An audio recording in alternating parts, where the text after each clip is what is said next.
So welcome everybody to this webinar today on how to present yourself with impact. I'm Deborah O'Sullivan, MD at Ten2Two, and I'll be your host. And I'm delighted to be joined by Paul Ryan, who's an executive coach, seasoned speaker, and an actor. You may well know him when you see him. So for those of you who don't know, Ten2Two are a recruitment agency, and we specialize in part-time and flexible recruitment for professionals. So if you've got any resourcing requirements, then do get in touch whenever. We're always here. So the format for today is we're going to have half an hour of Paul presenting. There's a question and answer at the bottom of your screens. So if you've got any questions, pop them in there, and I'll either interrupt Paul as we go through, or we'll save them for the end. We've got 10 minutes at the end for question and answers. So there'll be a small handout that will follow after the event. So you don't need to scribble copious notes, but by all means you can if you want. So without further ado, I am going to hand over to Paul Ryan. Welcome, Paul. Hello, nice to see you all, and thank you very much indeed for coming along. Yes, well, the first thing that I'm going to do is I'm going to share a slide with you. So if you'll excuse me, I'm just going to share my screen with you to make this big comment that all the world's a stage. That was Shakespeare who said that. Shakespeare once said all the world is a stage, but nowadays he'd be better off saying all the world's a TV studio. Now, why is that? Well, we all know, don't we? Let me just sort that out. Hang on. Hello, me again. We all know that basically everything's changed. Since the global pandemic, we've spent a lot more time online in meetings in the video conferencing space. So today, we're going to look at things and ways in which we can improve what we're already doing. And this goes into two very separate and very distinct headings. We're going to look at setting the scene, and then we're also going to look at empowering your presence online. The more observant of you will have noticed at the bottom of that last slide, it said, but do we really need to know any of this? Well, I think we do. I've been working for the last 3 years, since the beginning of the pandemic, online. And normally what I do is I help people in real life give presentations in a real world environment. And of course, with COVID, all of that changed overnight. Apart from anything, I lost about 6 months' work in an instant, and I was terrified like so many other people. But like many others, of course, I had to pivot. And somebody across the road said to me, "Oh, you're going to do all right, aren't you?" And I went, "What do you mean?" He said, this was, by the way, across the road. We weren't too close. He said, "Well, all these people that are going to need training on how to speak really well online." And I said, "Honestly, it's the same." Little did I know just how different it was, because I started working on a one-to-one basis with people, and very quickly it became clear that there was a lot of really simple, effective things we could do to help people's online image, which are some of the things I'm going to be sharing with you today. It's fascinating that before the pandemic, video conferencing was really a business innovation that was largely ignored. People didn't use it. They were doing conference calls on the phone, etc., etc. And some of my clients are big into tech, fintech companies particularly. And one of the CEOs said, looking back, it was ludicrous in a way that there was this incredible technology there, and we weren't using it because it felt a bit Mickey Mouse. Well, boy, oh boy, did that all change. When the pandemic struck, I don't know if you know any of these figures, it's fascinating, but Zoom, I looked up the figures on Zoom. Basically, Zoom had something like 10 million active users, and 5 months later, it had 300 million active users. Teams doubled. It doubled practically overnight. So we were suddenly hopping online because we were really in need of a method to communicate effectively and clearly, to keep business coming in, to keep communications open. And boy, oh boy, was it effective, and it's here to stay, whether we like it or not. I don't know how much time you spend on video conferencing calls every day, but I bet it's about 50%. I'll tell you what I'm going to do. I'm just going to bring myself up to, if you'll excuse me, speaker view. Do you know what, Debs, could you possibly knock yourself off because I can see you nodding away very, very helpfully, and it's slightly distracting for me if you don't mind, if you possibly can. And by the way, if you've got any questions, do fire them over to Deborah and she will call them out for you. Yes, so isn't that an incredible enlargement of figures? I looked up today where we are. Where are we now? There are annually 3.3 trillion meeting minutes going out only over Zoom per year.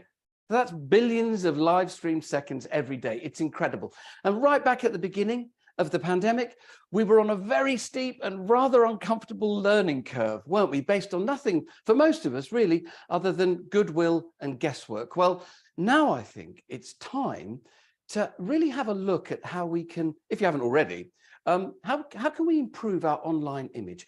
How can we make ourselves stand out from the millions of people who are having streamed meetings every day on the video conferencing platform? Well, we're going to have a look, firstly, at some of the mistakes people are making right now, today, as we speak.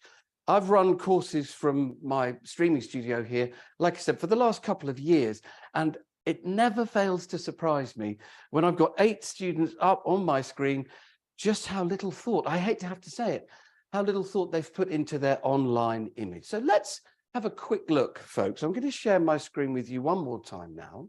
Actually, I'll do it a number of times during the session, but what I'd like to do is I'd like us to consider, I know you guys can all see that, the 4 people that I've got in front of me. And look, everybody, I'm using a lovely little laser pointer to bring a bit of life to my slides, which is something else we can all do, by the way, bring life to slides in all sorts of different ways. Now, what I would like you to do is consider this gentleman here.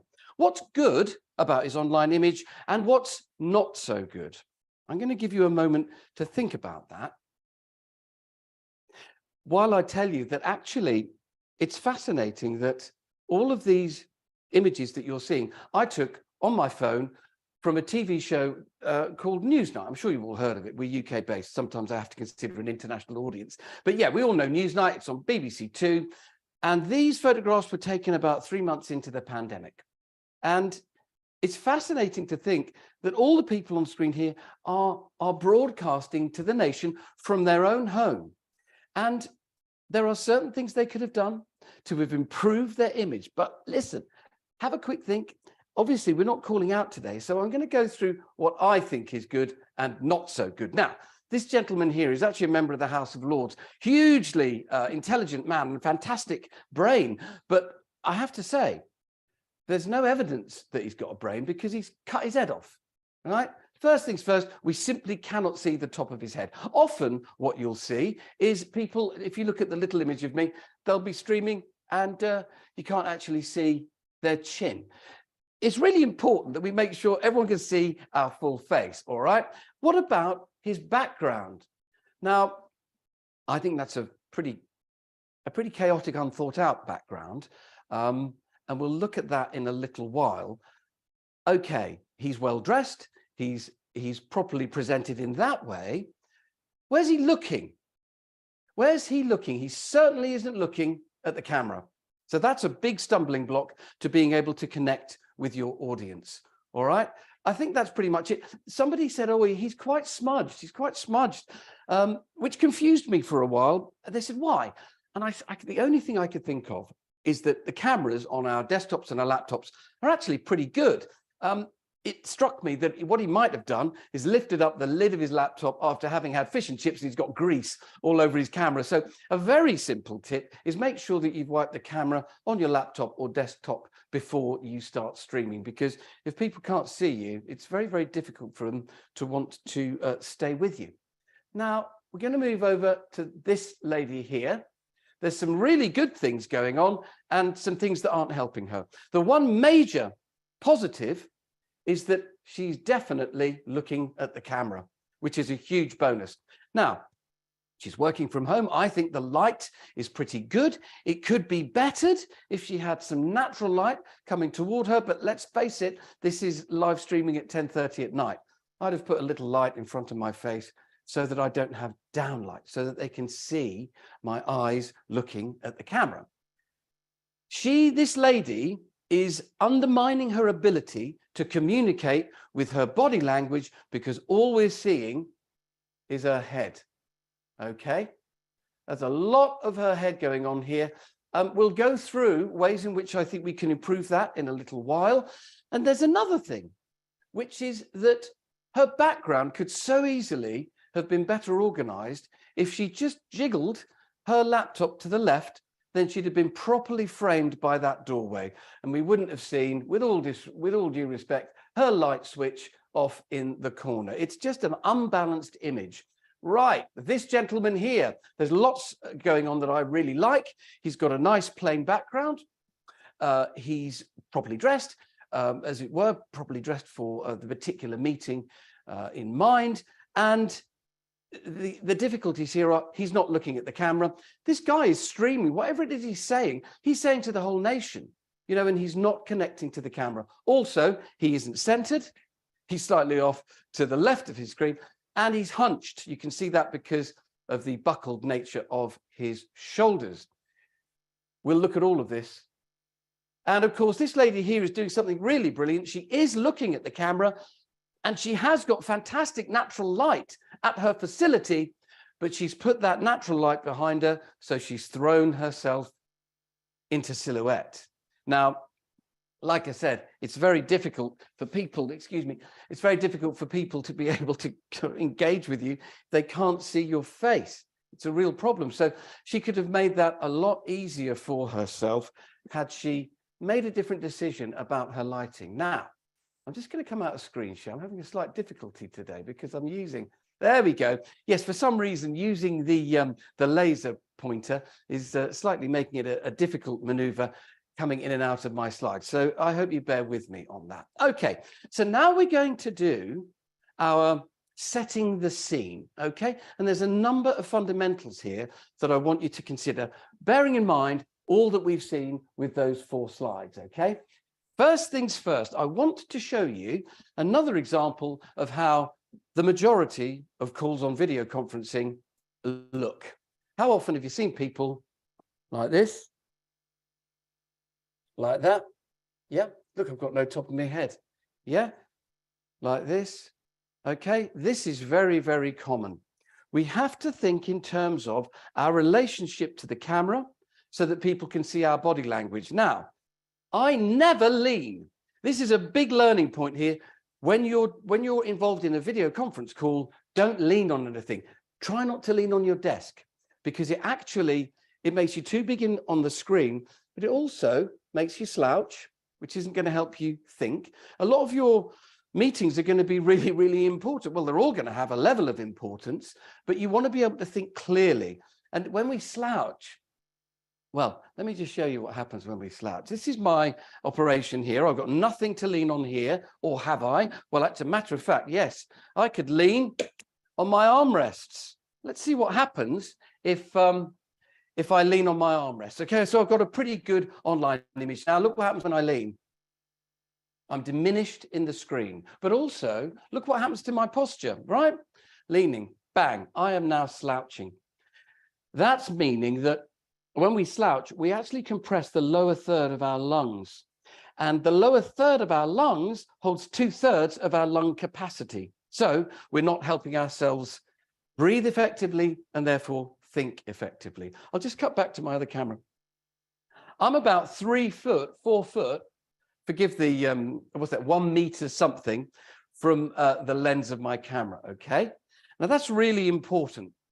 And it's important because what it gives me is the ability to communicate through my body language. So we're talking about from the midriff upwards, 4 feet from the camera, if you don't mind me going in imperial.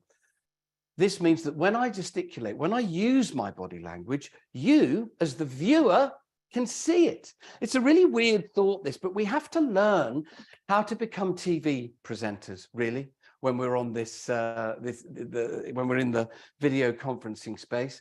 So we have to make sure that people can see more of us and not just our head, okay? 55% body language. If you go along with the Morabian rule, I know he doesn't like presentation skills coaches using it, but I actually think it makes a lot of sense. 55% body language. And if we are just focusing on our head, we're losing the ability to support what we're saying with the visual stimulus of our body language. So that is what 4 feet from the camera is going to give you. Okay. Now, the other thing, which you can't quite see here, is that my camera is roughly at eye level. Okay. How often, I can't show you here because my camera, I'm using a separate camera actually. But how often have you had nostril cam where you can see the ceiling of somebody's room and up their nose? We don't need this. We don't want it. We don't like it. And furthermore, you don't have to subject people to that. The other thing about an upward angle is it's quite frightening. It's a bit like entering a sort of Kafkaesque nightmare, really. We want to try and avoid this. We want our viewer to be pleased by the image. Now, you don't have to spend any money, by the way, to achieve all of this. I know that I'm working from my studio, right? This is my business. I've got a number of cameras. I've got loads of lights. You don't need any of it.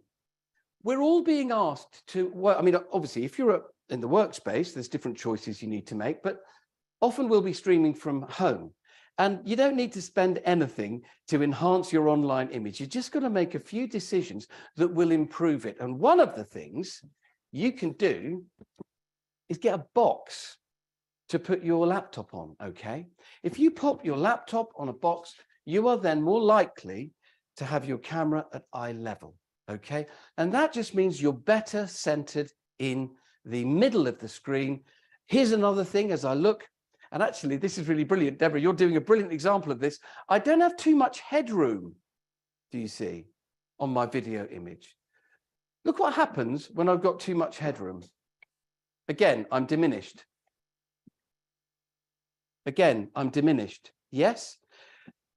If you just have a small amount of headroom above your head, look at the newsreaders, yeah, on TV. They don't have a lot of room above their heads. This is the sort of power zone, okay? And if you're in the middle, I've got a light back there, hang on. If you're in the middle of the screen, suddenly you're actually too small, all right? So what have we got so far? We've got 3 or 4 foot from your camera at eye level, not too much headroom, background. Now, I've got a plain background. I quite like it. It doesn't matter, essentially, what your background is as long as it's organized, you know? So if you've got a door in your background, close the door. If you've got stuff hanging on the back of the door, move it somewhere else, okay? I'm a real fan, I have to say, of the blurred background. Now, I'm not sure what video platforms you're using, but certainly on Zoom, and I think in Teams as well, you can blur your background. And I actually think it works really, really well. If you have got a plain background and you want to give yourself a sort of TV studio feel, here's a tip that I picked up from a very good friend. Get a light and just put it on the wall behind you, and that gives you a slightly TV feel. Now, I know that today, what's that? There it is. I've got a slight light issue here today, everybody, because there's a lot of light coming in from one of my thingamajigs. So I'm going to try and get rid of that for you, because it really does matter. You know, our video imaging does matter. I go out of my way to make sure I look good on screen so that my message, so there's nothing going to get in the way of my message. Recently, I had to stream from a Premier Inn, and it was very, very difficult to get a properly balanced camera angle so that everything was working well. In the end, what I did, I lifted up my mattress, threw it behind the camera, and I used the bedstead as a beautifully centered backdrop. I got beautiful light on me, and it was all gorgeous. Right, okay, so suddenly I don't have a light distraction there. All right, so I think that's it, isn't it? We've got 3 foot from the camera, or 4 foot. No leaning, please. No leaning on armrests. Okay, put your camera, your laptop, sorry, on a box so that you've got it at eye level. Not too much headroom. Okay, these are very simple things, but it all makes a difference. It means that when you're online and people are seeing you, they're seeing a really good image as opposed to an unthought out image. And the more thought you put into it, the better your visual image is going to be. Tell you what, even though I'm still having a few difficulties because I've decided to use my, look at that lovely little, that laser light is great, except to be honest with you, it's stopping me from being able to go in and out of slides. But not to worry. Look, here we go. Here's a list for you. Engagement online, setting the scene, camera at eye level. Sit 1 meter from the camera and allow yourself to be seen from the mid-torso upwards. Put yourself in the center of the frame without too much room above your head. Use natural light if possible, and have that obviously streaming toward your face, okay? Not toward the back of your head, or you'll be silhouetted. If you do need a bit more light on your face, just get a light and stick it in front of your face, or spend a few quid on a nice little ring light. They're not expensive. Organize your background, declutter. For my money, the plainer the background, the better, but any background works. And like I said, I'm a big fan of using blurred backgrounds. I think they really, really do work well. I'm just trying to get out of screen share again. Okay, here we are back again. Now, there are other things that we can do to enhance our online image. And let me just share with you what they are. I wish I hadn't come out of screen share. Now, by the way, did you notice I am coming out of my slides a lot? When people give presentations online, here's something to watch out for. It's called sitting in your slides. In real life, we would call this death by PowerPoint, where someone's got their slides up and they're reading them and all you can see is the back of their heads. Online, if you start a presentation in your slides, try and come out of them so that people aren't just looking at a small thumbnail of you communicating your message, okay? It's really important that you know the most important tool that you've got to communicate your message is not your slides, it's you. So I'm jumping in and out of my slides a lot today by way of actually showing you what I mean. And there we go, rewriting body language, by way of example, should I say. We're going to rewrite our body language, okay? And we're going to start with something called ready, steady, go. Now, why are we going to bother rewriting our body language? Well, let me just tell you something. It really matters how you sit. Yeah? Okay. People don't consider their image. And what you do, you will feel there's a relatively new science called embodied cognition, all right? And what it basically states is that the state of the human body determines the state of the human mind, okay? So what you do, you will feel. And I'm going to absolutely race through this because I can see already we've only got about 8 minutes left. I'm going to move my other camera for you folks, if you don't mind. Hello. Right, at home, try and do this if you can. Here's a quick question. What do you want to achieve with your video conference? Presumably, you're going to want to use the time to its best. You're going to want to engage with the person who's on the other side. And ultimately, you want it to be productive, so energized. Here's the thing. How do we make ourselves feel energized and confident in the moment? I'd like you to do a little favor for me. I'd like you to sit in your chair with the bottom at the back of the chair. When I clap my hands, I just want you to slouch, okay? Slouch. And I want you to notice, or if you've got armrests, lean on your armrests, but notice what happens to your energy, okay? I've already shown you on screen what happens if you slouch. Your stature goes absolutely out the window. You're diminished on screen and you lose a lot of status. Well, I'm going to show you a very simple technique called ready, steady, go, okay? And it's so simple, you'll want your money back. All right, here's what I want you to do. I want you to sit with your bottom in the back of the chair. I'll just move that light a bit. Bottom in the back, sorry. I want you teetering on the front of the chair, literally teetering on the front of your chair. I want you to put one foot slightly in front of the other, like you're about to get up and run a race. I want you to sit upright. And it's as simple as that. It's as simple as that. What's the big deal? Why should I bother? Let me just show you. I'm going to move from bad practice to better practice, which is ready, steady, go.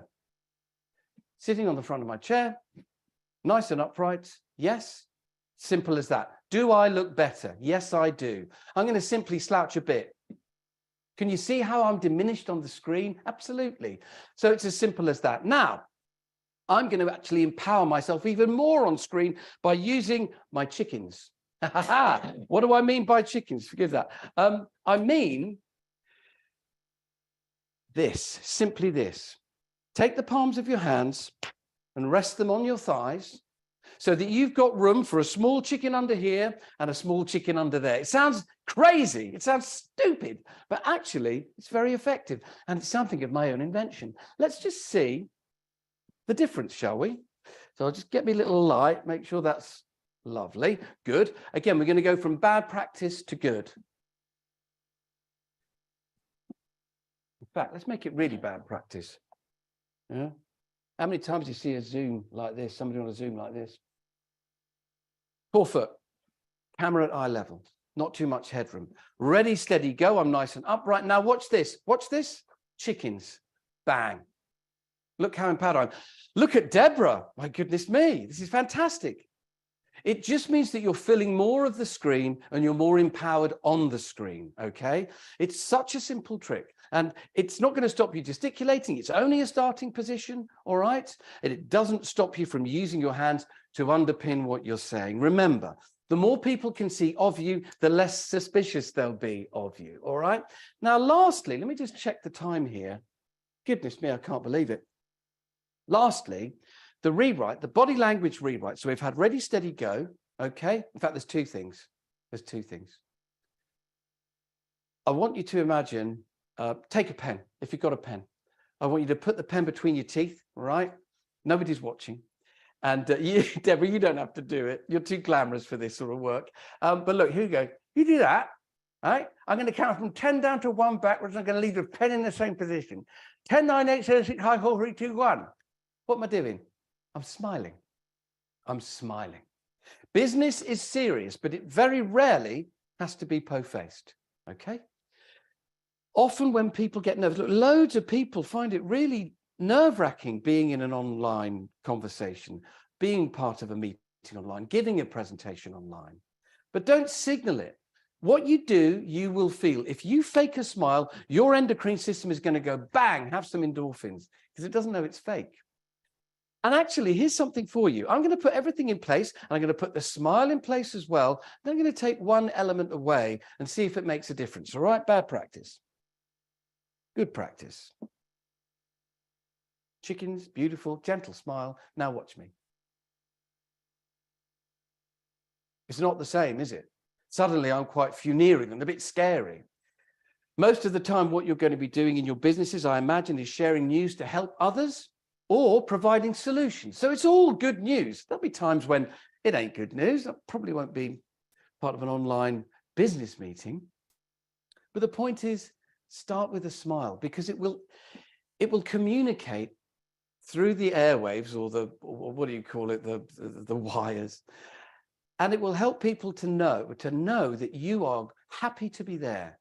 Yes, that you are cool, that you are okay, that you are ready to go. And you're ready to communicate. Yes. We follow the leader as human beings. Yes. And if you start your video conference call sitting well, yes, smiling at the camera, the person responding to you is going to follow your lead and they'll smile back. There's one other key element, and I'm doing it now and I'm not doing it now. Okay. And it's something that people find very, very difficult to do. And that is looking at the camera. Bang. When I look at the camera, this above everything is probably the most powerful technique, and it's simple, but people find it very, very uncomfortable, which is looking at the camera. Okay, now why don't we like looking at the camera? Well, A, it feels odd, but B, we want to see the people who are on our screen, because we want to try and pick up the body language signals they're telling us that our message is landing well. But that's good for real life. Online, I think you're not going to get anywhere near as much of that body language confirmation, because you'll have 8 or 9 people doing that. You might even have some people with their screens turned off. That's another story. Okay, but the point is, if you really want to engage, if you really want to ensure that your message is going to land really well, here's the rule. Look at the camera when you're doing the talking. Look at the speaker, yes, when you're doing the listening. All right. And it's not an absolute rule, but it's a really helpful one. I hope that you've appreciated that during my time with you today, I've been looking at you. I haven't been looking at you down there. I've been looking at you right there. And this is what I mean about we have to learn to be TV presenters. When you put all this stuff in place, you're going to be really empowered online. If you're using notes, people say, well, I've got to use notes. Perfectly happy, use your notes. It's one of the luxuries we've got actually of having meetings online is we can use our notes. But watch, it doesn't mean to say that you have to use your notes like this. I have seen this, by the way, people using a different screen and you spend the whole time looking at their ear roll. I've seen this. What we can do is use notes in this manner. I'd like you to imagine that I'm organizing a school trip and my notes are there. All right. Hello, everybody. Welcome to the North Church PTA meeting. Now, we're here to talk about the school trip going over to the zoo. There's a number of things I want to talk to you about. First thing is departure time, 9:30 prompt. Where are we doing this? Directly, it's not outside the school. It's in fact in front of the church. Now, can you see what I'm doing there? I'm using my notes, but I'm going straight back to the camera. Put all this stuff together and you're going to really empower yourself online during any video call. So I believe, I can't believe it actually. I say I believe, I can't believe it. We've done half an hour. So have we got any questions, Deborah? Has anything come in that we can talk about? Yes, thank you, Paul. Wow, that was a whistle-stop tour, but brilliant, brilliant. Yeah, thank you very much. I'm sitting here holding my chickens. Oh, you look fabulous. So yes, first question I've had in is any tips for glasses wearers? Oh yeah, well actually I'm utilizing my glasses wearing tip right now. I don't know if you can see that, but can you see my glasses are actually tipped forward? They're not sitting on my ears. I've got them tipped forward. Of course, what happens if we're not careful, we'll get all the reflect. There we go. That's really, really bad. Let's get my reflection really bad. Yeah, I can't do it now. Hang on. There we go. There we go. So that is what I've seen often. And actually, I've seen people streaming online to conferences. And he's a brilliant CIA interrogator, fantastic bloke, body language expert. But he was, he sort of spoiled his hour because he spent the whole time looking into, you just couldn't see his eyes and you could see his computer screen reflected back at us. It's very uncomfortable. So how do we do it? We just literally tip our glasses forward there so that you don't get that reflection and you can still actually see what you're doing. Well, I hope that's helpful. It's a pretty straightforward tip. Anything else? So I'm sometimes in meetings at work and having our camera on is optional. Any advice? Camera on is optional. I mean, you know, when I run courses, and it's very different because I'm not running meetings, I'm running courses, but I always insist, I start the meeting by saying, you know, let's have your cameras on. And actually for me, because I like my training to be like an open conversation, you know, cameras on, microphones on, but it might be that you want to put in, you know, cameras on, microphones off, unless you want to raise a question. It's very difficult for the person who's got their camera switched off to properly engage, because let's be honest about it, it's much easier to switch off and do another email. I would say engage fully with the people that you're holding the meeting with, show respect to the chair by literally showing them your face. You know, it's going to help them know whether what they're talking about is engaging with you. Sure, that's helpful. Thank you. Any tips for running training sessions, for example, on a CRM system or a technology platform, i.e. where you need to use dual screens? Do you know what? You've absolutely blown my mind with the jargon there. When you need to use dual screens, I'm so sorry. So I guess it's somebody asking if they're perhaps doing a demonstration of a system to somebody, so they have to use two screens. So I guess it's what you've been doing. Sure, if you have to use those two screens, if one of those screens is on you, you know, there's nothing wrong with saying, so I'm going to move. You know, take that over there. I hope you can see that. And what we're achieving here is literally just when you're returning to the camera that's showing you, look at it. There's also the other thing of put that, if you have to use two screens, then that's what you do. Is there any way of dragging that onto the screen that you're working from? Because you can do that and then you've got the camera right there and it's all right in front of you. There's probably a better answer out there. I wish I could have provided you with a little bit more of a steer on that one. Okay. What do you got next? I've got, are you just using the laptop's built-in camera and mic, or do you use separate and better quality devices? Right, great question. Like I said, obviously here, because this is the center of my business and I It's really important that I'm able to move from one camera to another to show different aspects, to be able to use chalk and talk. By the way, I haven't done that yet. Hello. Yeah, so that I can use chalk and talk. I'll just put chalk, hello, there, and talk. Don't know why I'm doing that actually, but the point is I'm closer now, so you can see that I've got a microphone. I've got a lovely microphone just there. And the reason why I have a microphone is so that I can move from my chair to the chalk and talk board, or going over to the standing area where I'm delivering body language stuff. It does give me a better sound quality. There's no two ways about that. People who are listening to me over headphones might notice it's a really nice sound quality. I'm not using, I'll share this with you. Hang on a moment. I'm going to show you, I actually use GoPros. Hello, Deborah, look, you're on the telly. I use GoPros. So that's the camera that I'm using. These are really good things. They're not expensive. I got those secondhand.